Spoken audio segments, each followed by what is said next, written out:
Of all the PS1 platformers I was taking a look at all those years ago, I think Croc Legend of the Gobbos is probably the one that's glued itself to my brain the most. This was a very simple, very early 3D platformer, and I'm talking early enough to still get that ESRB Kids to Adults rating.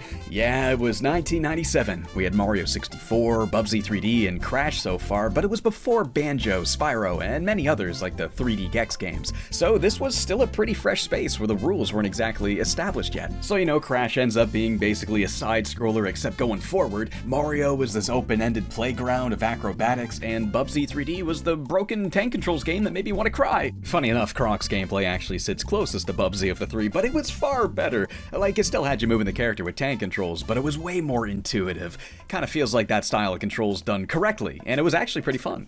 Overall, I thought it was like an okay game, but what made it stick with me so much was the sheer personality of it. Like, it had the cutest, pudgy little character models, jamming music, pantomime cutscenes that are super fun to watch play out, and I love the way he goes kersplat when you tail whip. Like, dude, I tell you, that's my biggest weakness, is adorable little 3D platformer critters, and Croc, he's been running around my brain for years now. Hey, a marketable character goes a long way, and combined with it being one of the earliest competent 3D platformers on a major system, it's pretty easy to see why it sold so many copies back then. Though I guess with it being so simple and short, I also understand why people don't exactly remember and regard it the same way to do something like Banjo or Spyro. But it is still a memory worth keeping alive, and that's exactly why the folks from Argonaut Entertainment have banded together again all these years later to give Croc not just an easy-to-access re-release, but one that fine-tunes the gameplay and enhances the graphics without feeling too different at all. A direct translation that aims to serve as the game's definitive edition. I've actually been wanting to replay this thing for a while now, and hey, they sent me over a review code for PS5, so I figured, screw it. Why don't we give Croc a replay or re-review and see if this new version lives up to that vision. Whoa.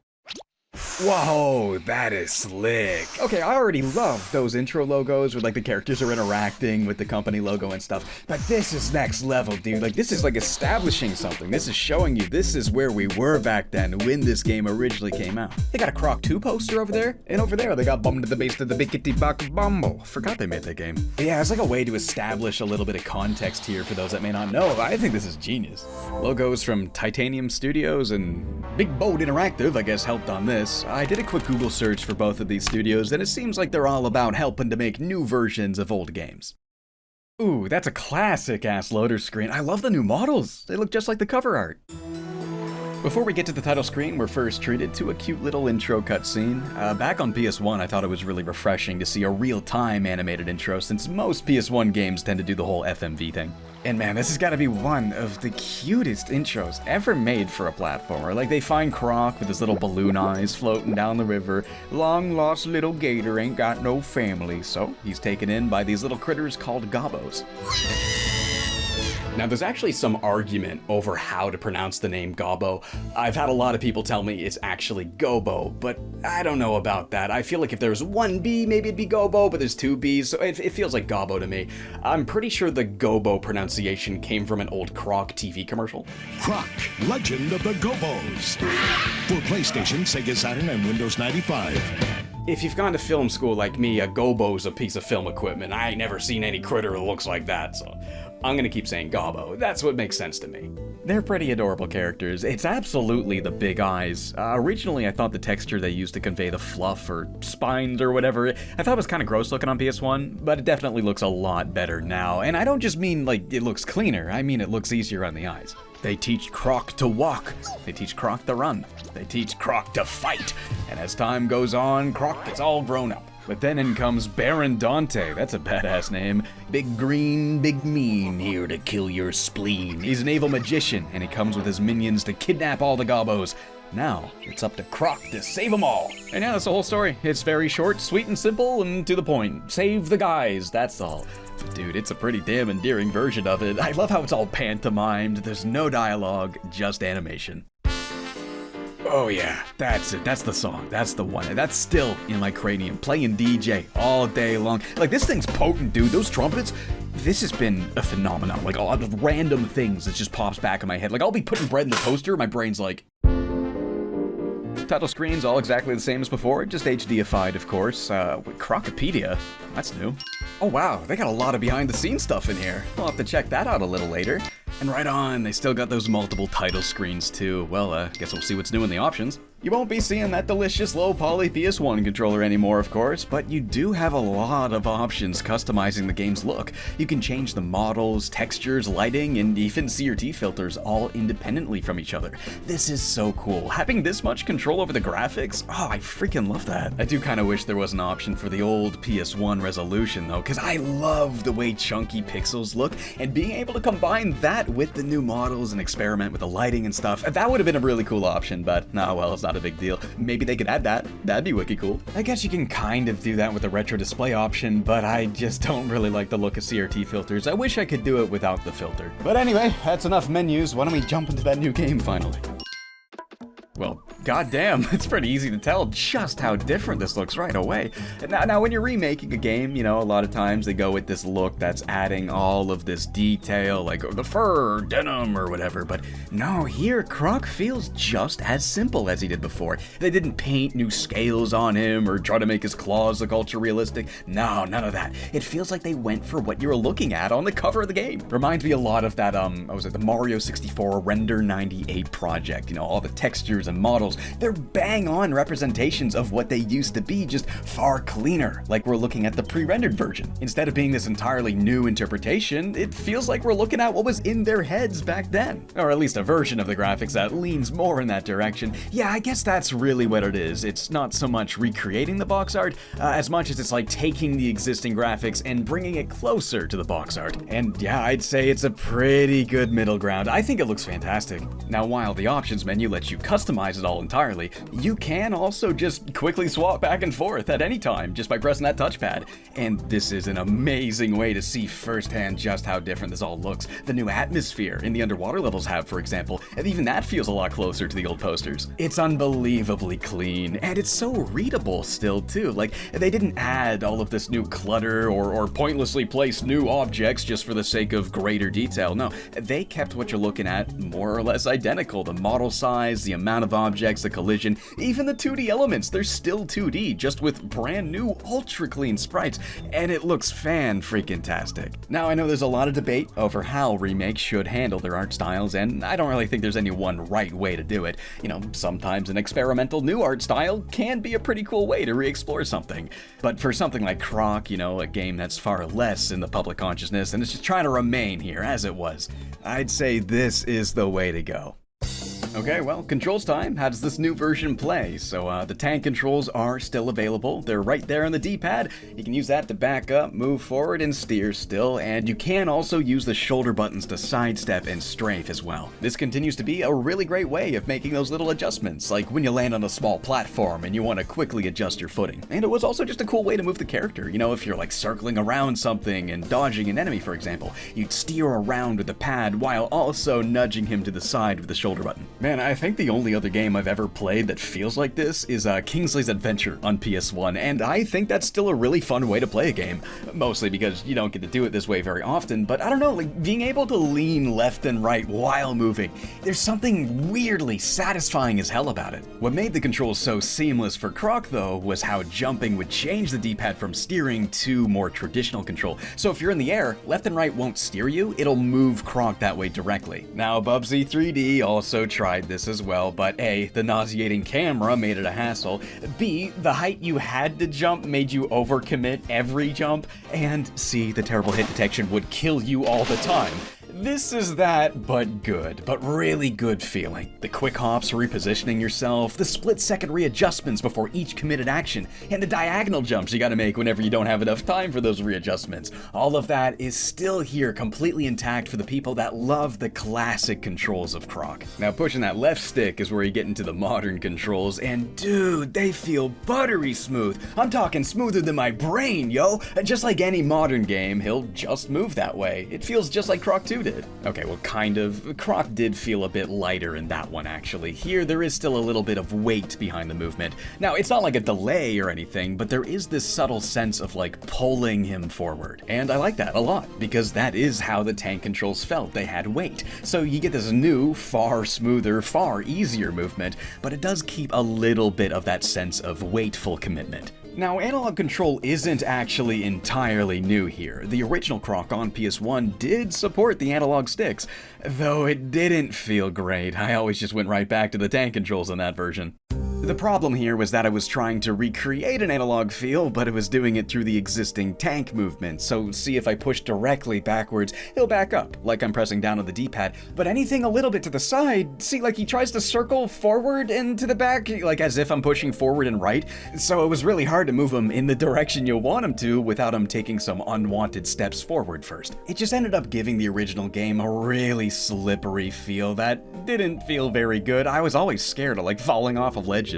The new analog controls are a night and day difference. They don't have a single issue that they used to. They've been completely reworked from the ground up and are no longer this weird half measure. It's full on actual analog this time. I mean, you see me spinning around here like a Beyblade, right? You could not do that in the original, and I love that you can now because it's a great way to kill a few seconds every time I'm waiting for a platform. Swimming controls have also gotten a new analog update. Originally, you had to use the D-pad to aim yourself and then hold X to swim in that direction, and then you could also mash it to go faster. If you played Mario 64, it's exactly the same as that. Of course, you can still do it that way with the D-pad here as well, and that's good because I don't really love the new swimming. It's sort of weird. He goes in the direction you push, but only on a level plane. To aim him up and down, you gotta use the shoulder buttons? If anything, I find the older swimming controls to be more conventional and modern feeling. I mean, it is more direct getting him around in the water. This way, it's a bit faster to turn him around, I guess, but I do still prefer the feeling of propelling myself through the water. Overall, the new controls feel pretty awesome, and not just because the better analog, but the seamlessness of being able to switch on the fly. For example, you might just want to go straight for a sequence, so you just use a D-pad instead for this part. The physical movement is the only thing here that's really been overhauled. Otherwise, you can expect the exact same Croc moveset you know and love. You got the tail whip for knocking out enemies with his signature splat, or maybe you'll get a kaboof, and you also can't forget the kapow. I still wonder who made those noises, because those are really good noises. And you got the ground pound for breaking those boxes and smashing down into brand new areas. Just press the jump button midair and it'll slap his butt down straight below. You can also use this on enemies, but I find it a little easier just to tail whip right before landing on them. That always does the trick too. You can also grab onto mesh ceilings, monkey barring your way across, and finally you got that good old reliable ledge grab for catching the edges of platforms. And even now I'd say Croc still got one of the better ledge grabs of old 3D platformers. It always works whenever you need it to. I never found myself ever falling off when I shouldn't. And that's all you can do. It's a very simple moveset, and as such you can expect a pretty basic but very classic platformer. So the goal of any given level is still just to find the end and bang the gong. You beat each level to move on to the next, of course, and so forth until you're at that world's boss, beat him, and then you can go on to the next one. Level design here is also pretty simple. You'll go from room to room, each one with a small obstacle course for you to tackle, just floating platforms, pits, enemies, and a door connecting to the next room. Sometimes they're even somewhat non-linear, having you go around a maze of stuff trying to figure out the right order to do things, maybe hit a switch to open somewhere else, and there's always a bunch of optional collectibles tucked around the level as well. Most platforms are just the same little round floating ones, but you'll also have different versions of them, like these ones that'll crumble after a second, making you have to react a little bit faster. You also got ones that fall after a second. It's pretty much the same thing, but I guess it's a harder to spot visual cue. You got these stretchy platforms, blocks that shrink when you land on them, platforms with switches that you gotta make go forth and back, platforms that rotate with the timing, all kinds of stuff. It certainly is a platform-ass platformer. It's classic stuff. Sometimes you'll find a wall that you can climb up, you got these bouncy jelly gobstopper things that you can butt slam and bounce from, and you got these balloons that'll take you over to a new spot. I love that no matter how often he does this, it seems to be equally as exciting to him each and every time.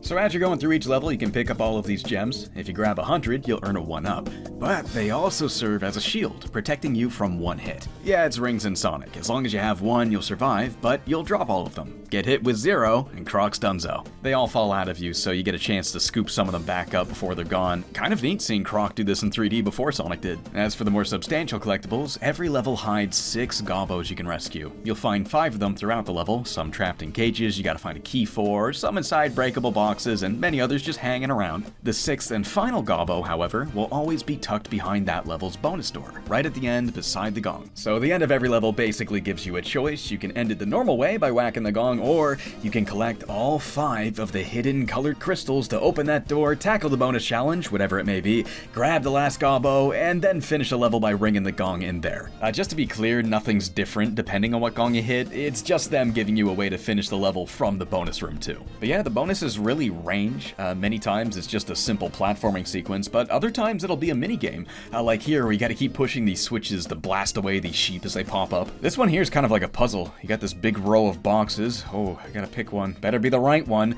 If not, you're doing the whole level over for another shot at it. Sounds annoying, until I remembered that, oh yeah, you don't have to smash through the box. Instead of holding the ground pound button, just tap it. Croc will break the box and bounce up, and then grab the next one in front of it. That one ended up being fine, but I still found the cauldron catch game a little annoying. It goes on for so long, and it's so easy to mess up with how much you really have to be anticipating the next move. If you drag behind even just a little bit, you're gonna lose. At least this one has a little ice pit you can use to restart, as long as you have some extra lives left, but this one here later in the game, if you mess up and you want that prize, you will have to start the whole level over. The other minigame that often made me repeat a whole level to try it again were these ghost chases. You gotta beat it to the end, or it grabs the key away from ya and locks you out of rescuing the last gobbo. Luckily though, these ones also have a trick you can do. Your instinct is going to be to grab all of the gems, but once you notice the ghost is also picking up the gems, well, you skip them, and then the ghost starts slowing way down to pick them all up. As long as you skip the gems, it is easy peasy. Though it was really annoying that every single time I'd walk into one of these rooms, I'd fall off the edge and die, because the faster loading now, right? So you're holding forward to go through the door, and off the edge you go. Every single time this would happen! Overall, I do think it's a pretty fun system. Gives you enough to look for without being too overwhelming. You'll probably find most of those colored crystals just by going through the level, but if you don't, you'll always have a chance to backtrack for any you missed. Now, while all these collectibles are all technically just optional, you won't exactly be getting the most out of the game if you ignore them all. Not only do they unlock the game's final levels, but many of the game's rooms are really just here to collect a gobbo or a crystal, so if you're skipping a lot of this, you're gonna be skipping a lot of the most fun areas. You will have to collect all of that level's collectibles in the same run for it to count overall, which in some games is really annoying, like Pac-Man World 2. Dear lord, some of these fruit were a nightmare to get without dying, and if you run out of lives, you lose it all.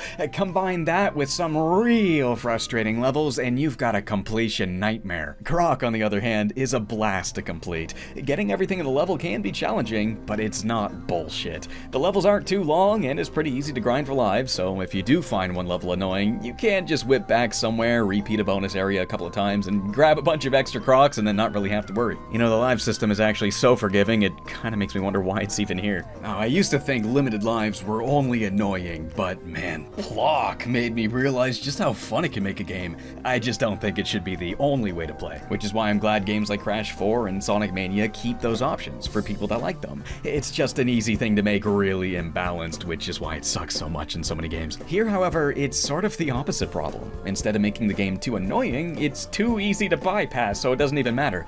But of course, I'd much rather a mechanic feel pointless than annoying, so I guess it's not like it really takes away from the game.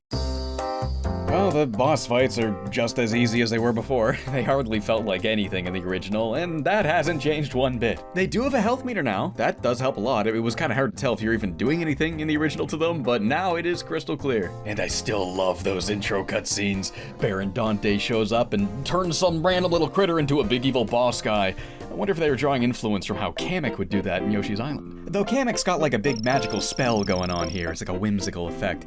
Here, Dante's just like, and boings him up into big boy mode. Every single boss is pretty much the same thing. Circle around it, try to dodge, or getting hit doesn't really matter that much actually, because it's so easy to grab your crystals again during the iframes. But yeah, you just wait until they do the whole I'm vulnerable animation and kersplat. Now, if you thought they were easy in the original game, the new analog and camera controls makes them feel completely arbitrary, like they were always simple, but at least there was something to it. Movement required more time, so you had to juggle getting away with hitting back, so even if it wasn't the hardest thing in the world, at least both actions required a sense of commitment. You didn't have super duper sticks that just let you do both at once. But now, you can do both at once, so it's even more easy. There's hardly even a point anymore, you may as well just walk by it into the next level. Man, yeah, that really is the one major drawback about these new modern controls, is that the game wasn't exactly designed with them in mind. So while it does feel really good to have full reign over the camera and Croc's movement, being able to do so kinda trivializes a lot of the game. These zippy super dash enemies are a fantastic example of this. These were my favorite obstacle in the original. They bolt back and forth between the same few points on the same timer with the same sounds. So even if you can't see them at all times, you can still easily develop a 3D awareness of what's around you off screen, just by taking a careful look at it first, and then relying on the sound cues. It was designed with you not seeing them in mind, and because of that, they managed to create something that felt fair, fun, and challenging. This is all completely nerfed in the new version. You don't have to think about any of that because you can just easily keep the camera always aimed at them while super duper steering the heck around it all. It takes obstacles that used to be unique and challenging and makes them seem kinda pointless. Funny enough, it even kind of works in the opposite way too. Psychologically, I mean, for people that haven't played before. This level here has this big blue guy whacking these switches. Every time he hits one, it rotates a platform or changes the movement about it. But the thing is, you never actually have to be looking at this guy to beat the area. He's only a reference point to help you understand what's going on with the platforms and to understand what the timing is before you make that first jump. Once he's off screen, which he will be for 90% of it, you can then very easily rely on just the sound cues. The rest will line up. But if you're playing this version for the first time, well, you're not gonna have any way of knowing that, because now there's this incentive to keep looking at him. I mean, he's the one doing it, he's responsible for this, of course you're gonna look at him. It might make you think the obstacle is more complicated than it is, and you're gonna keep stopping, and it'll change your timing, and you'll keep falling off, and you'll be wondering, why is this level so hard? Now, with all of that said, I do still think most people are going to prefer the new controls. People just kinda tend to gravitate towards whatever feels better in the moment, right? But I also still hope people will give the original controls a chance every now and then too. I mean, hey, they are still right there, because so many rooms are just way more fun to play the original intended way. I mean, a lot of times I would find a room way too easy, so I would jump off, reset, and I'd try it again with the tank controls. And I tell you, every time I did that, it now felt like I was actually engaging with careful and deliberate design choices, and I was having way more fun doing that than glazing through it all like it's nothing. Thank goodness those old controls are still right there, but that's the thing. So is the analog stick, and I'll admit, it's kinda like save states. Even if I did want to get the original experience, a lot of times it was hard not to just go screw it and use the easy controls, and I kind of wish I wasn't able to do that. Yeah, it's a pretty big double-edged sword in my opinion, because hey, on one hand, it invites people who otherwise wouldn't give the old design a chance by reeling them in with controls they're more used to and giving them the freedom to try it the old way at any point they want. But on the other hand, it can make the classic experience somewhat hard to commit to, and when I think that is the experience that's way more meaningful in the end, it does make me wonder how many people are even going to bother with it, now that there's this new way to play that's just gonna seem better to them. Luckily, I'd say there's a pretty easy to do solution to this, so I hope they do it. Just add a second mode that only has tank controls. Call it like classic difficulty or something like that. Because like the new controls are an amazing new way to experience this, don't get me wrong. But I also don't think it would hurt to have a second option just for people that want to stay committed to the original game design. And besides, it would also be nice to be able to use those tank controls with the stick too. I mean, even if it is just mapped to the 8 directions, I always find tank controls a lot smoother with my thumbs this way. I thought it was kind of a bummer when I realized I had to use the D-pad to get tank. Now listen, it's not the biggest deal in the world or anything. Ultimately, I was still able to play the game the way I wanted. It's just a bit of a give and take, but it's given more than it's taken, so I don't feel too bad about it. So, there's all my nuanced, thinky thoughts about the new controls and how it changes stuff. Why don't we finish up by taking you all through the game real quick? So, yeah, there's 4 main worlds, each with 6 levels that all have excellent names. You got that Donkey Kong rhyming alliteration stuff going on, I love that. Each world also has 2 boss fights. There's one halfway through, as well as one at the end. So, in classic platformer fashion, we of course start in a grass world. You got your green plains, your rocky cliffs, and your bubbling lava. I always wonder what the hell that's doing here. No! Well, I mean, yeah, it's to burn your bum, but I mean, I don't see a volcano around. Next up, we have an ice world. This is where you'll start seeing a lot of slippery footing, but don't worry, it's not like so slippery that it's ever annoying. It really just gives quick hopping another function because you can easily hop around Mega Man style to avoid sliding at all. I love games where you can do this. I don't know, something about it, it's like, you thought you had me, Mr. Rice. No, I'm in control. I can't slip on the air. This is also where you'll start to see a lot more bottomless pits. Looks like there's a little less room for error now. After that, we got the desert world. You're not gonna find quicksand or anything like that here, but you can expect the challenge to ramp up even further. The platforming sequences will test your reflexes even more, and you also got these big tornadoes that'll rip you right off the level if you're not careful. This is also where you start seeing the more exploration-focused levels, like this one here that has you backtracking caverns after collecting keys, or this one that has you swapping back and forth between above ground and these dark underground areas. You'll have to grab one of these lanterns to temporarily light the area up. Once we're done with that, we then have the spooky castle world, and this is where the difficulty really ramps up. Now, I have always loved the way this last level looks. I mean, it's like a big video game void of nothing, but I don't know, the stained glass windows and the big wooden steps, they got just enough here to really get across the cute little castle feel. And something about that is just so good, you know, like you're going through the big, evil, final castle area. Yet it's like weirdly cozy in here. This part here always sticks with me for some reason, pushing these blocks in such a weird way that instead of making them fall on you, you gotta wedge them along just enough to be able to climb up and around. The part of this world that sticks with me the most though is gotta be this really neat level here, Dungeon of Defright. So instead of your usual series of obstacle rooms, you gotta do a little mini game in each one. Some are just copies of bonus rooms like the Cauldron Catch, the Sheep Shoot, and you know, the classic game of which cup's got the ball in it, or in this case, which crate has the gobbo. The part that I've never ever forgotten about though was this room here. So you got this guy, it's like, oh, who's he? What's he about? And there's like a pump here, so you start jumping on it, and it's like, oh, huh?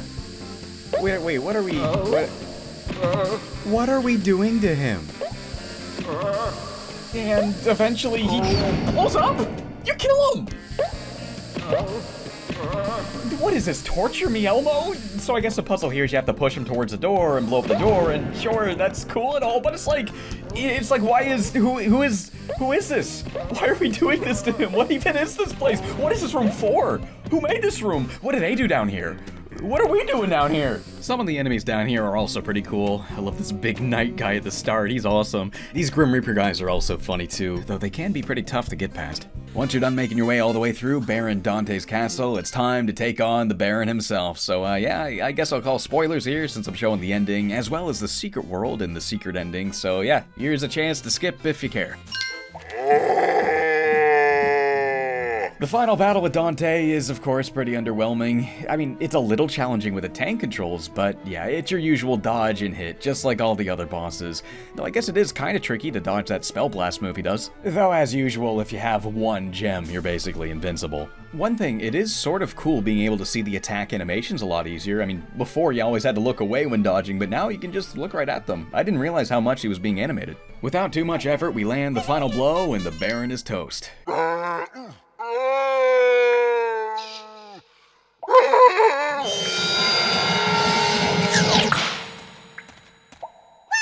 Yeah, die! Croc frees the Gobbo King from the big ol' cage, and we're whisked away once again. Back home, the Gobbos celebrate by erecting a statue of Croc. Oh, you can even swap the graphics during cutscenes. I didn't even realize I just did that by accident. That's cool. But yeah, the Gobbos adorably parade around Croc, and that's the credits. Except, ooh, where the heck is that? That looks special. That's gotta be a place we can go. Yeah, that's right, there is still more. After collecting all 6 Gobbos in every world, you'll unlock 2 bonus levels each. One for getting all 6 in the world's first 3 levels, and a second one for getting all 6 in the next 3. These secret levels are okay. They really just kind of feel like more levels, nothing extra challenging or anything like that. If anything, these are easier, because you don't have to worry about grabbing anything. Just get to the end, and you'll find one of those elusive puzzle pieces. I guess that's another example of Croc doing something a little bit earlier than the big guys. I guess there are some cool parts with these secret levels. Like, I love this one towards the end where you get these invincible enemies walking back and forth, so you have to break their pathways to make them fall down. Knock them all out, and you get the key to the next room. Once you've beaten all 8 and grabbed all 8 puzzle pieces, Croc puts together a map of a brand new island. We summon this crystal island, as well as this crystallized version of Baron Dante. Who's this? Alright, one last big world. 4 more big final levels, each one modeled after the 4 main worlds. We start with the grass level. You got some projectile devil guys that are a little tough to get around, but nothing too hard yet. The ice level, they start getting to be more of a pain, but as long as you keep up the hoppins and you keep up your reflexes, you get over to them, knock them out, it's still not too tough. That is, until you go underground. Nothing but small platforms here, and this is where those devils get dickly. These corners here, they can be pretty hard. But as long as you gathered a bunch of lives first, it shouldn't be too much trouble. Next up, we got the sand level, and this one gives us a gnarly combo of dark caverns and those dickly devils. As long as you keep gunning it though, you'll usually dodge and knock them out just fine. And now for the final challenge. Okay, this is the one part I remember actually having a lot of trouble with years back. Right away, you got this little devil here launching fireballs at you, but unlike previous levels, you don't get any gems before him here, so you cannot get hit. It's a one-hit kill no matter what. Now, with the analog controls, I just whizzed by it like nothing now. Wow, yeah, those projectiles are so much easier to dodge with this stick here, so that's pretty good, I guess. But I wanted to see if it was still that hard with the tank controls, the original way, so I went back to try it again, and, well, I got it on my first try. It wasn't that hard. This is so weird. I remember having so much trouble with this. Is anything about this different? Did they change the collision or the timing? Or was I just like not being very good at it back then? I mean, I guess maybe I am a little better at platformers. I've been playing them for so long, but I don't know. I feel like that original jump probably wasn't as bad as I made it out to be. I know when I made my old Thai video, I was whining about some jump that when I replayed the game for a new video, it wasn't a problem at all, and I went back to the PS2 version and it was fine. So I say we gotta go back. Let's pop in the original and let's try that jump again. Okay, here we are. There he is. I see him. I'm just gonna go for it. Here we go. Oh, what? Huh? First try. All right, well, let's go again. Okay. Okay, got me that time. I think it's because I hesitated. Like, I stopped to readjust briefly to change the timing window. Okay, let's figure out what's going on here. So he doesn't see me. Gun it. Okay, wow, yeah, that seems consistent. Try that again. Okay, doesn't see me. Sprint. Yeah, wow, timing lines up. As long as you fully commit from a place he can't see you, you're doing it. All right, let's pull back again. Standing where he does see us. He can't get me here. I don't think I knew that. I think I just didn't take my time, really observe the obstacle, because waiting here, you can also just easily time both jumps. I did this again, and again, and again, and it worked each time. Like, I very quickly found two consistent ways of doing it. I guess all I had to do was just stop and actually think about what's happening in front of me. So I guess moral of the story here is that YouTubers are bullshit. We're full of bias, selective impatience, are trying to find things to criticize in order to appear to have a balanced review, and aren't worth trusting for jack shit. Oops. But hey, if there's one neat thing you can take away from this that I really love, this is exactly why I love 3D platformers, because this is a genre I never stop getting better at. With the last secret level now out of the way, it's time for the real final boss, that big evil Crystal Baron. And yeah, it takes place in that room we got to see. Now, I remember finding this fight a little bit confusing at first. You're jumping around, dodging his projectile, and banging these gongs. But if you're not doing it very quickly, which, yeah, if you're going tank controls and it's your first time trying this fight, you're not going to be, nothing is going to happen. What you gotta do is ring all four pretty quickly, so you'll be circling around, dodging, trying to get it faster and faster, until you basically get the run right. It's still challenging enough with the tank controls, but like much of this game, if you're going analog, it's gonna be over before you even really had a thought about it. We defeat the Crystal Baron, and yeah, no, that's it. This is not much more of an ending. You don't even get to find out who that was even supposed to be. But hey, it's a cool final bit. Definitely much better than the first Baron fight, that's for sure. And hey, that's all there is to it. That's Croc Legend of the Gobos. I'd say it's still a classic. I'd say it's still pretty solid. Well, before we wrap up entirely, I guess there's still that Crocipedia. Well, what have we got in here? Let's check this out real quick. Whoa, there's a lot in here. You got interviews with all the people that worked on the game, explaining their history in the game industry, mostly devs from Argonaut, but there's some new faces that were there for the remake too. This is amazing, reading through all of this, and that's not all. There's all kinds of concept art, you got the character sheets, even some potential designs for Croc that didn't make the cut. At one point, I guess he was even a platypus. Wow. Yeah, it fits the shape pretty well, that's for sure. The wildest thing in here, though, is the entire design document for Croc. This is what you had to write up in pre-production. An entire outline of what the whole game's going to be before you pitch it to investors or whatever to get a budget approved for it. This is an absolutely amazing resource. There's dozens upon dozens upon dozens of pages outlining the entire freaking thing. This is a wonderful peek into the world of video game production that we don't often get to see. I bet most people don't even realize how much goes into video game development before they're even making it on a computer. Also got some videos of unused test levels. Nothing too exciting, but but there are some sliding levels that didn't make it into the final game. That's a fun little peek at what could have been. Maybe they were trying to go for like a Mario 64 slider level or something. That design document does mention Mario 64 by name as a competitor, after all. That's gotta hurt. What a world to have to compete with the game that you directly inspired and are responsible for. You know about the whole history between Argonaut and Nintendo, how they made the super effects chips for Super Nintendo games that allowed Nintendo to do more advanced software stuff like the 3D in Star Fox and the sprite manipulation in Yoshi's Island. I guess long story short, before Mario 64 was even an idea, Argonaut presented to Nintendo a Yoshi platformer, and this may just have been the world's very first 3D platformer, just behind doors where nobody got to see. But Nintendo was like, no, and rejected the pitch, and then they spat these people that granted them the ability to make seriously impressive software right back out and basically used the idea when making Mario 64. I read an article about this recently, and God, it just feels like such a rug pull. Like, I would have been so mad. I mean, I don't think there was any animosity between them and Nintendo, and I know Miyamoto even directly thanked them in person for inspiring Mario 64, and surely the play control of Mario 64 was still original, but man, that would have stung. I would have been bitter. Like, I pitch a game, it's pretty good. They're like, no, we'll make our own version of it better. Rough world, man. But yeah, that's why they were trying to find a design that fit that shape, because they were reworking it into something original, and that would be a decision that benefited them a lot in the long run, because with Croc selling so many copies, they got to keep way more of that revenue because they directly own the property now. Croc really is one of the true underdogs of the 3D platforming genre, and that's a big part of why it holds such an important place in video game history. So watching it get this kind of treatment is really goddamn cool to see. This new edition of Croc is available on pretty much everything: Xbox One and Series, PS4 and 5, Switch, and of course the PC. $30 American, 40 Canadian, which that's a tad more than I'd pay for it. $10 less maybe, and I think it's a sweet spot, but you know, wish listed at the very least. I guess it is a pretty high quality rework though, so maybe the price is worth it if you're a huge Croc fan, especially with all the behind the scenes you get. You really do feel the hard work put into making sure this was a pretty strong package. I mean, for crying out loud, they have instructions on how to crochet your very own little Croc plush. If that isn't going above and beyond, I don't know what is. It's absolutely wonderful seeing so much care and love going into a re-release like this. You know, like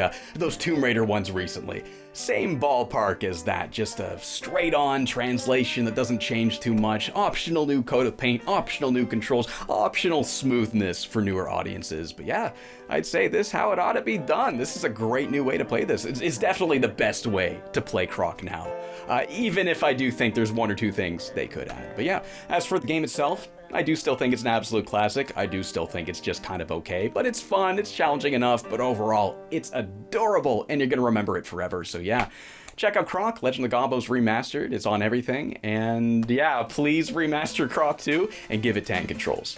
That's what I want to see. Yo, welcome to the end of the video, my brother! Thanks for watching. If you would like to support the channel, I have a $1 podcast over on my Patreon. I promise I don't sound like this on it. Water. Okay, much better. Okay. Hi, thank you so much for